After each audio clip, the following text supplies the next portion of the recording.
नमस्कार मित्रांनो, मी ललित जाधव स्वागत करतो आपलं शिवसुंदर ॲग्रो फार्ममध्ये. मित्रांनो, आता आपण मशीनला अंडे लावणार आहोत.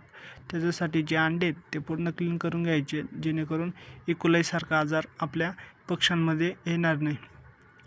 इकोलाई आजार हा हॅचरीमधून पक्ष्यांमध्ये येत राहतो. त्याच्यामुळे जी बीट वगैरे चिटकली राहते ते पूर्ण काढून घ्यायची.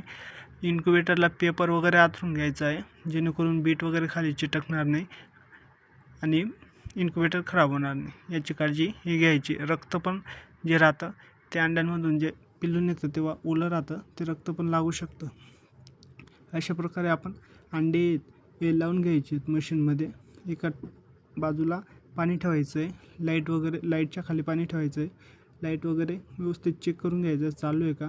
इन्क्युबेटर चालू करून पाहायचं आहे, म्हणजेच एखाद्या वेळेस टेम्परेचर कट होतं का नाही होत.